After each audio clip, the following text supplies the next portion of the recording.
Hello, my dear students, DSS class.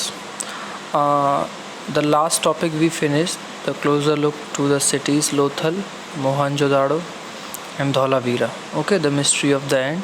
And after that, there is some question answers.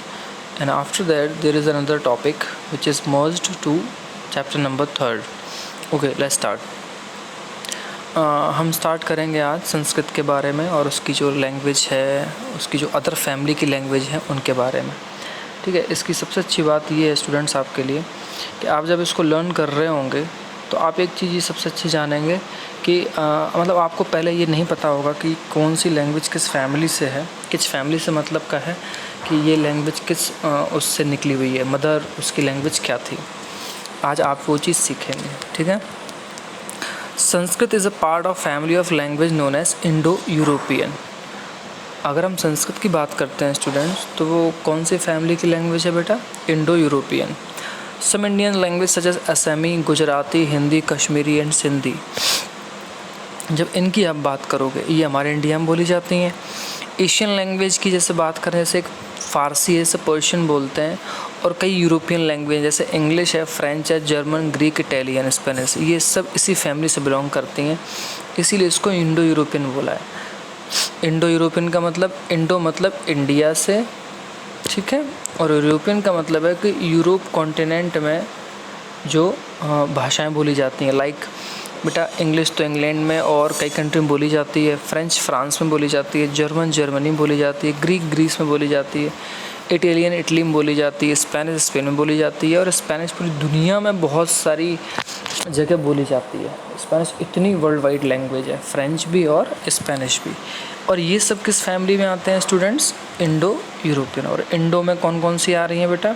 असमी है, संस्कृत है, गुजराती, हिंदी, कश्मीरी, सिंधी, ये और Persian languages और European language, इन सब को मिला के हमने इंडो यूरोपियन लैंग्वेज की फैमिली बोला है। Originally had words in common. अच्छा, हमने क्यों बोला है, उसका रीज़न क्या है? उसका रीज़न ये है स्टूडेंट्स कि हमारे जो वर्ड्स हैं बहुत सारे लैंग्वेजेस के, वो कॉमन है। अगर इंग्लिश में आप बोलें तो डराइव होते होते वो कुछ अदर फॉर्म में चले गए, बट उनका जो मेन रूट वर्ड है वो संस्कृत से है। जैसे टेक द वर्ड मात्र संस्कृत, माँ हिंदी, मदर इंग्लिश। अगर मात्र को आप समझेंगे तो आप देखेंगे कि हिंदी में तो माँ बोल दिया है और मदर बोल दिया है इंग्लिश में। अब सिमिलरिटीज़ की बात कर रहा है कि आपने कोई सिमिलरिटी नोटिस की क्या? अदर लैंग्वेज हैं उनको हम सब कॉन्टिनेंट की तरह यूज़ करते हैं, डिफरेंट फैमिलीज़ की तरह। यहाँ सब कॉन्टिनेंट से मतलब है बेटा इंडिया और उसके आसपास की कंट्रीज़ और उसके आसपास की बोले जाने वाली लैंग्वेजेस। जैसे इंस्टेंस के लिए क्या दिया है? Those used in the north east belong to the Tibeto Burman family. अब जो लोग नॉर्थ ईस्ट की तरफ रहते हैं, लाइक असमीज़ हुआ, मेघालय, शिलोंग, त्रिपुरा, नागालैंड, है ना, उनको तिब्बतो बर्मन फैमिली में बोला गया। तमिल, तेलुगु, कन्नड़, मलयालम, ये द्रविड़ फैमिली को बिलोंग करती हैं। आप ये चीज़ याद रखिएगा कि तमिल, तेलुगु, कन्नड़ और मलयालम ये द्रविड़ फैमिली की लैंग्वेज हैं। ये हमारे साउथ इंडिया में बोली जाती हैं बेटा, ठीक है।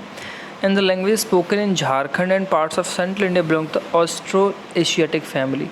और कुछ लैंग्वेज ऐसी हैं जो हमारे यहाँ झारखंड में और जैसे छत्तीसगढ़ में, एमपी में या इस उड़ीसा में यहाँ बोली जाती हैं, वो एस्ट्रो एशियाटिक फैमिलीज हैं, यानी कि वो ऑस्ट्रेलिया की तरफ भी मतलब सिमिलरिटीज़ है और हमारे यहाँ।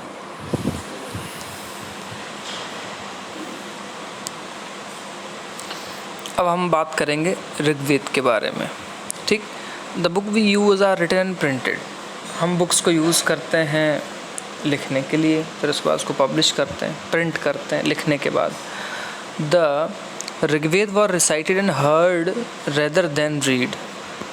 जैसे आप ऋग्वेद की बात करोगे तो रिसाइटेड का मतलब होता है कि उसको बोला जाना बार बार, और हर्ड मतलब सुना जाना, मतलब वो उच्चारण करना। वही संस्कृत में आपने मंत्र देखे हैं, रिसाइटेड उच्चारण करना, वो ज़्यादा है सुनने और पढ़ने से।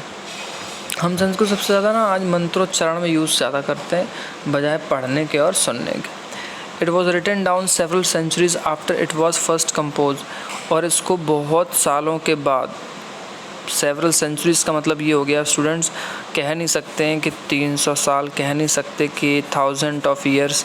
इतने साल बाद उसको पहली बार कंपोज किया गया, बनाया गया और प्रिंटेड किया गया कुछ 200 साल पहले लगभग। ये हमारा टाइमिंग पीरियड है, मतलब लेस देन, मतलब 200 साल के भीतर उसको प्रिंट करना शुरू कर दिया। ये संस्कृत की कहानी है। इसलिए आप समझ में आएगा कि संस्कृत बेटा सबसे पुरानी लैंग्वेजेस में से एक है, Sanskrit. How historians study the Rigveda. अब आप कहोगे सर हिस्टोरियंस ने ऋग्वेद को कैसे पढ़ा होगा, कैसे जाना होगा, ये सारी चीज़ें देखिए, इसको बढ़ते हैं। हिस्टोरियंस जो होते हैं सर आर्कियोलॉजिस्ट लोग हैं, फाइंड करते हैं पास्ट के बारे में, जितनी भी पुरानी चीज़ें उनके बारे में। But in addition to material remains, अब जो चीज़ें आसपास रह गई हैं, हम पढ़ रहे थे ना, बर्तन, कपड़े, ऑर्नामेंट्स, पेबल्स, वेसल्स, बहुत सारी चीज़ें। They examine written sources as well. तो होता क्या है उस टाइम, हम ये देखते हैं कि कहाँ पे क्या लिखा है, चाहे दीवारों पे, गुफाओं में, या हमें इंस्क्रिप्शन मिला हो, मैन्युस्क्रिप्ट मिला हो, जो कॉपर के पत्ते हैं उस पे लिखा हुआ मिला हो, किस पे मिला हो। हम वहाँ से कोशिश करते हैं कि देखने की कि क्या मिला है, और फिर उसको हिस्टोरियंस और आर्कियोलॉजिस्ट पढ़ते हैं। अब हम थोड़ा सा ऋग्वेद के बारे में बात करते हैं। Some of the hymns in the Rigveda are in the form of dialogues. Hymns का मतलब होता है बेटा एक तरह से कुछ रचनाएं, छोटी छोटी रचनाएं, ठीक, जैसे सूत्र भी बोलते हैं, श्लोक भी बोलते हैं। तो उसमें डायलॉग की फॉर्म में बहुत कुछ लिखा हुआ है। डायलॉग का मतलब होता है बेटा दो लोग के बीच कन्वर्सेशन, एक इधर खड़ा है, एक इधर खड़ा है, और इन दोनों के लिए बीच में जो मेरा कन्वर्सेशन होता है पॉइंट टू पॉइंट बातचीत से, उसको डायलॉग बोलते हैं। This is a part of one such hymn, a dialogue between a sage named Vishwamitra and 2 rivers Beas and Sutlej that were worshipped as goddess. अच्छा, ऋग्वेद के टाइम पे बेटा क्या होता, जब ऋग्वेद लिखा गया था 2500-3000 हज़ार साल पहले, तो एक ऋषि हुए थे बेटा विश्वामित्र, और 2 नदियाँ व्यास और सतलज, जो उस टाइम एक देवी की तरह पूजी जाती थी, उनके बीच का डायलॉग दिखाया है। ये है डायलॉग, ये देखिए, ये लिखा गया है, ये उसी टाइम का है। ये पेज है मैन्युस्क्रिप्ट ऑफ ऋग्वेद की मैन्युस्क्रिप्ट है बेटा ये। और ये birch bark founded in Kashmir, जो एक मैंने आपको बताया था ना, हम लोग कई दिन पहले पढ़ते थे, एक पेड़ होता है उसकी छाल पे लिखा गया है। 150 ईयर्स अगो ये मिला है। It was used to prepare one of the earliest printed text of the Rigveda as well as English translation। अब इसको ना पुणे की एक लाइब्रेरी है, वहाँ प्रिजर्व करके रखा हुआ है। ये पुरानी चीज़ें, इनसे आप देख सकते हैं कि कोई चीज़ इस तरह से प्रिजर्व करके रखी जाती थी, किस पे लिखी जाती थी। अब ये क्या है, विश्वामित्र और रिवर के बीच बेटा एक डायलॉग दिया है, कन्वर्सेशन दिया है। इसे तो हम नहीं पढ़ाएंगे क्योंकि वो उनके और उनके बीच की बातें कर रहे हैं, हम इसको नहीं पढ़ाएंगे आपको, ठीक है।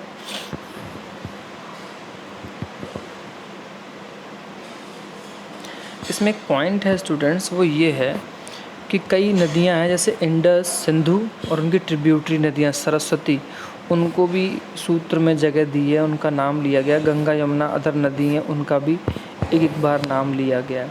तो इसका मतलब है कि सिंधु नदी हो और उनकी जो नदियां हैं सरस्वती, उनको तो कई बार नाम लिया, यानी कि वो इम्पोर्टेंस रखती थी उस टाइम पे बहुत सारी चीज़ों के। जो रथ होते हैं बेटा उनको चैरियट बोलते हैं, cattle, horses and chariots. There are many prayers in the Rigveda for cattle, children especially sons and horses. Rigveda में मवेशियों के लिए, गाय, भैंस वगैरह, इनके लिए, छोटे बच्चों के लिए और घोड़ों के लिए कई तरह की प्रेयर्स हैं। Horses were yoke to chariots that were used in battles. जब युद्ध होता था तो हॉर्स को बेटा यूज़ किया जाता था रथों में हाँकने के लिए। विच वर फॉट टू कैप्चर कैटल। और उसके बाद इसलिए भी यूज़ किया जाता था कि जो कैप्चर कर सकें किसको, कैटल्स को। Battles were also fold for land, ज़मीन के लिए भी बहुत सी लड़ाइयाँ लड़ी जाती थी। Which was important for pasture and for growing hardy crops that ripened quickly such as barley. और दूसरी बात ये है बेटा कि उस टाइम पे जब खेती वेती सबसे इम्पॉर्टेंट होती थी, फसलें बहुत इम्पॉर्टेंट होती थी, तो इसी की लड़ाई होती थी कि किसके पास ज़्यादा जानवर हैं, किसके पास ज़्यादा अनाज है। तो उस चीज़ के लिए बैटल होता था ताकि हम एक दूसरे से ज़्यादा ज़मीन या फसल ले सकें। सम बैटल्स पर fought for water and to capture people, और बहुत सारी लड़ाइयाँ ऐसी लड़ी गई हैं जो कि वाटर पाने के लिए हैं और लोगों को पकड़ने के लिए लड़ी गई हैं। Some of the wealth that was obtained was kept by the leaders, some was given to the priest and the rest were distributed among the people। और कहते हैं कि उसमें जो लीडर होता था वो कुछ हिस्सा ले लेता था दौलत का, कुछ पंडितों को ब्राह्मणों को दे दिया जाता था, बाकी चीज़ें लोगों में डिस्ट्रीब्यूट कर दी जाती थी। Some wealth was used for the performance of yajna or sacrifice in which offering were made into the fire। वो यज्ञ होता है ना, हम लोग आग लगाते हैं, वेदी बनाते हैं, तो कुछ चीज़ें आहुति दी जाती थी। These were meant for God and goddess, और इसका मतलब होता था कि उस टाइम पे देवी देवताओं को भी मान्य होता था, उस टाइम से यज्ञ किए जाते थे। Offerings could include ghee, grain and in some cases animals, और यहाँ तक कि घी, अनाज वगैरह सबकी आहुति दी जाती थी, जैसे आज भी हम देते हैं यज्ञों में।